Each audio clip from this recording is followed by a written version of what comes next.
FPL Game Week 7 Team Selection. What is up everyone, how's it going? FPL Era here and welcome back to another video on my YouTube channel. Unless you had Cole Palmer in Game Week 6, it was a week to forget for the majority of FPL managers, including myself, and wildcard users weren't really rewarded with their chipped usage, with the majority of the big hitters failing to perform last week. I still have my wildcard to use and I'm still deciding whether or not to use it, so in today's video I'm going to show you how I fared out in Game Week 6. I'm going to also be looking at my transfer plans and team selection and whether or not I am going to use my wildcard ahead of the Game Week 7 deadline. We've lots to discuss, let's get into the video. So before we get into today's video, quick reminder as always to drop the video a like, and let's hit a like goal of 80 likes on this video. So head on down there, drop the video a like, and if you are watching this and you're not subscribed, you know what to do. Head on down there, click subscribe. We are on the road to 10k subs, trying to hit 7k subs before Christmas. So if you haven't done so already, head on down there, click subscribe and support the channel. So a quick look back to Game Week 6, I scored 41 points for the week, which was definitely a below average return for the team. If you rewind back to Game Week 5, I had the highest Game Week score out of every FPL content creator around the world.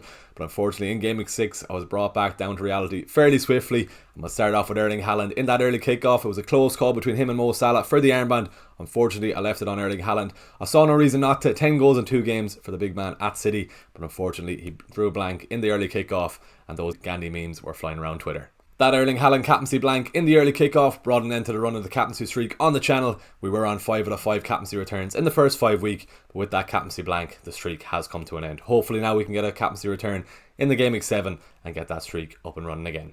Looking at the rest of the team, there wasn't much really to shout about. Looking at the defence, a full house of 1 point returns, all defenders conceding, and the only main 3 people to shout about were Brian Mbeumo, Mo Salah and Morgan Rogers, who all came away with a goal last week. Special mention to Cole Palmer. If you had him last week, 4 goals against Brighton, came away with a 25 point return. So if you had him last week, you're absolutely laughing, and you definitely would have saw a green hour last week. Little short story for you as well. I'm in a money league, a head-to-head league. I was up against the bottom person in the league. What had he? Cole Palmer, triple captain, 75 points return from that person in that money league. So fair play to him. He did beat me last week.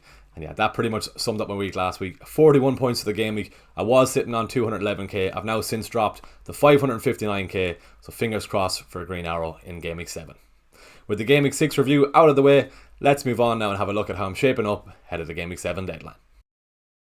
So in this video, we're going to have a look at my current Game Week 7 team and analyse it from defence to attack and see where the issues are in my 15-man squad. And then we're also going to have a look at a potential Game Week 7 wildcard team if it was to activate my wildcard chip this week. Don't forget, after Game Week 7 we do have another international break, so we could be looking to save it until after international break in case there's a lot of injuries over those international games. So here's my current setup ahead of the Game Week 7 deadline, and before we go through it from top to bottom, I must note I do have 2 free transfers to use, so I can put out a few small fires with those 2 free transfers, and that's what slightly put me off using my wildcard this week and wanting to save it until after the international break. So look at my current Game Week 7 squad. We'll start off with the first fire, and that'll be Dean Henderson in goals. He's only got 1 clean sheet all season, and of course it came against my own team, Man United. He's up against Liverpool in the early kickoff this weekend. I'm not expecting a clean sheet from Henderson in this game, but stranger things have happened in the early kickoffs throughout the years. But the only realistic thing I can expect is a few save points. On to the defence there then. Gabriel is perfectly fine. He easily could have made it 3 goals in 3 games. Probably could have scored twice in that Leicester game last week, and he's up against Southampton this weekend, hoping for the clean sheet, but he easily could get an attack and return the way Arsenal are setting up with their set pieces. On to Trent Alexander-Arnold then. He made it 2 blanks in his last 3 games, but I think he's fine in the team for now. If it was the wildcard, maybe I'd take him out, especially with Chelsea and Arsenal over the next couple of games for Liverpool, but he's fine if I don't wildcard. On to Consta then. Only good thing about Consta since bringing him in was that goal against Wolves a couple of weeks ago, but no clean sheet at all for Villa in the opening 6 games. So if it was the wildcard, Consta would be high on the chopping block. Looking at my current setup in midfield, Mo Salah, Brian Mbeumo and Morgan Rogers are perfectly fine in my team at the moment. Even if I was wildcarding, I'd definitely be looking to have Morgan Rogers, Brian Mbeumo and potentially even Mo Salah if I could fit him in, but I might want Saka, but we'll chat about that later on in the video. Anyway, looking at my current setup, Mo Salah made it 4 double-digit returns in the first opening 6 games with that 10 pointer against Wolves. Brian Mbeumo is Brentford's main man at the moment with 5 goals in the opening 6 games, and Morgan Rogers is finally starting to pick up form with 2 assists last week. And then he finally got his first goal of the season against Ipswich in Game Week 6, and then he also made it through 90 minutes last night when Villa bet Bayern in the Champions League. We then move on to the main issue in midfield in Eze of Crystal Palace, only one return all season, and that goal against Chelsea seems so long ago. He's up against Liverpool this weekend in the early kick-off. I'm not too hopeful of a return here, but surprisingly he does rank in the top 10 for predicted points this weekend. 6.1 predicted points for Eze, but in the form he's in at the moment, that's why he's high up in the chopping block. We then move on to Smith Rowe, and he's a slight issue in midfield there. He is up against Man City this weekend. He has some slight tougher fixtures over the next couple of games when you compare him to Dwight McNeil and Semenyo. Maybe you might want to hop off Smith Rowe and get these in. But looking at game week 10 onwards, I definitely want Smith Rowe back in the team. So he's not a full fire I need to put out. Maybe a small baby fire, but he's in the team for now. Moving up front, obviously there's no issues with Erling Haaland, even though he did blank last week. We'll forgive him for that because he did score 10 goals in the opening 5 games. On to Chris Wood there, no issues with him as well. He did look a bit lost in that Fulham game with no Gibbs White behind him, but he has a nice run of fixtures over the next couple of games. So I'm fairly happy with Chris Wood and Erling Haaland in the team, and there's every chance Wood can get a goal from the penalty spot against Chelsea this weekend. When you look at the bench, that's when the main problems seem to arise. João Pedro, Barco and Johnson. So that's 3 transfers I'd be looking to make if I was using my wildcard. So going through the 15-man squad, it'd be Henderson out, Konsa, Eze, potentially Smith Rowe, and then the 3 on the bench there. So 6 or 7 transfers I'd be looking to make if I was wildcarding this week. As I said, I do have 2 free transfers to use, and if I am looking to save my wildcard, let's have a look at how I'd use those transfers and try to put out some of these fires. So with 2 free transfers to use, here's the first transfer I'd be looking to make, and that'd be taking out Henderson and bringing in Raya, as I definitely want to double up for the Arsenal defenders, especially with that Southampton fixture. Southampton are absolutely terrible. Fair enough, Arsenal conceded twice against Leicester last weekend, but I'm confident they'll get back on track this weekend, and that's why I want to double up. So that's the first free transfer I'm looking to make. So then moving on to my second potential transfer, if I don't wildcard this week, I'll be looking to take out Eze and bring in Trossard and triple up on the Arsenal assets for that Southampton game. I watched the Bournemouth and Southampton game on Monday night. Southampton are absolutely terrible, so I do think the Arsenal lads can haul this weekend, and that's why I'm looking to get in an Arsenal attacker. I can't afford Saka, and Trossard is the next best thing. 2.2% ownership in the game, so a massive differential this weekend. He's just off the back of a 12-point return against Leicester in game week 6, and he also picked up an assist in the Champions League during the week and came off after 75 minutes, so I think he'll be fine to start this weekend.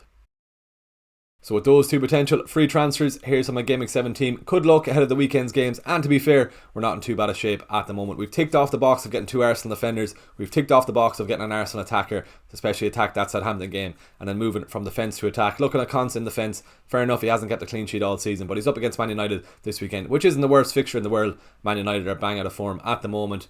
There's every chance Villa could get their clean sheet, especially off the back of their Champions League win last night against Bayern Munich. Trent Alexander-Arnold is fine. As we already said, Gabriel is fine for the weekend's games. Then on to midfield then, Mo Salah, Mbeumo and Rodgers, all good picks for the weekend. Even looking at Smith Rowe, there's a slight chance he could return at the Etihad, the way Man City are returning at the moment. So I'm not too fussed about playing him this weekend if I have to. And then up front then, Erling Haaland gets the captaincy in that Fulham fixture. And then looking at Chris Wood, there's every chance he could score, potentially from the spot, in that Chelsea game also.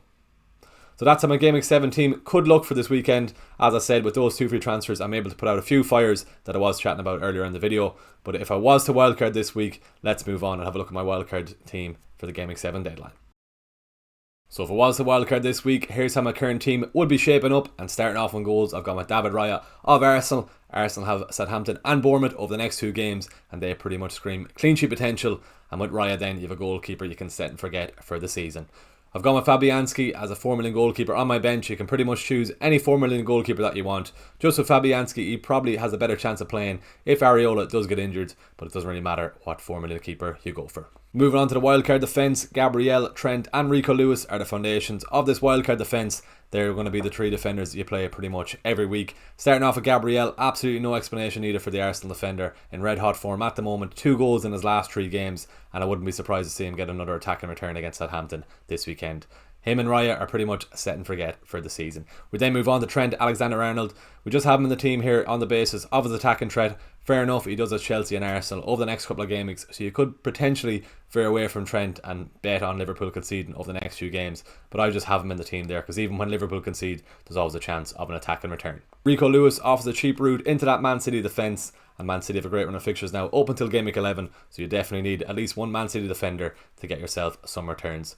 Pep Guardiola was full of praise on Tuesday night when he picked up an assist and a clean sheet in their Champions League game, so you'd surely expect him to come into that team on a regular basis now, with Rodri set to be sidelined for the rest of the season. Greaves and Van den Berg complete the 5-man defence, and they just offer a cheap route into the Ipswich and Brentford defences respectively.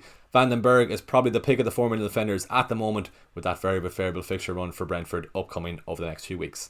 That's the defence. Let's move on to the midfield. So moving on to the wildcard midfield, Brian Mbeumo and Morgan Rogers are already in my non-wildcard team, and they stay put in this wildcard draft, and as we've already spoken about them, let's move on swiftly. We do have room for Bukayo Saka in this wildcard team, but it does mean Mo Salah drops out of it altogether. I'm kind of reluctantly getting rid of Mo Salah, but Saka does have Southampton and Bournemouth over the next couple of games. I know Trent Alexander-Arnold does have attacking threat for Liverpool, but he definitely won't cover Mo Salah's attacking threat. But for now, I'm picking Saka over Salah. We then move on to the first major differential in this team, Phil Foden of Manchester City. He's finally picking up some form, a goal and assist for Man City in their Champions League game on Tuesday night, and he got man of the match in that game, and Pep Guardiola was full of praise from after the game, so I do expect him to start that Fulham game this weekend. Only owned by 5.1% of managers in the game, and he could be the perfect differential, and I do see a return from this weekend if he does start that Fulham game. Semenyo completes my 5-man midfield. He's already got 3 goals and 1 assist in 6 games this season. He got his goal on Monday night against Southampton, and he's up against Leicester away from home this weekend. I do think as a fixture Semenyo could perform very well in, although after this Leicester game he does face Arsenal, Aston Villa and Man City over the 3 games after that Leicester game this weekend, so you probably would be looking to hop off him and get Smith Rowe back into your team. Moving up front, Erling Haaland and Dominic Solanke complete this wildcard team, and we've got a cheap 4.5 million striker on the bench, as you'll be paying 352 every week. On to Erling Haaland, absolutely no explanation needed. He's got a great run of fixtures over the next couple of game weeks, so you'll be looking to captain him over the majority of these games.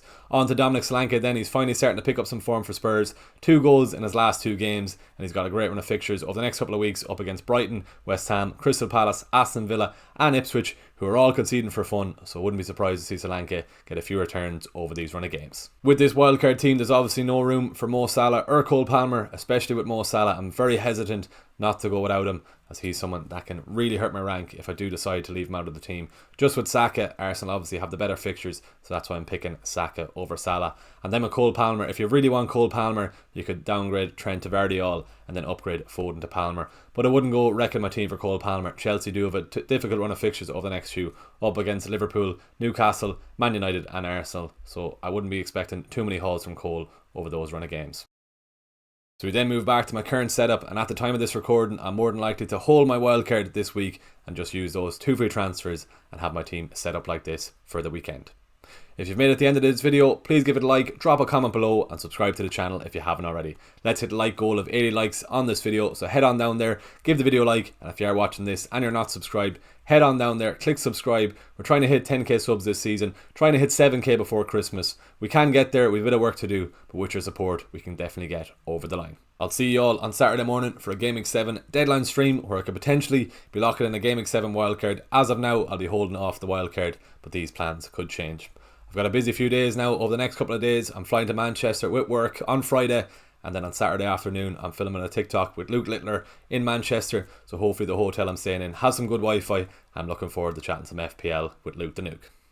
Thanks for watching, best of luck for the week. I'll see you in the next video.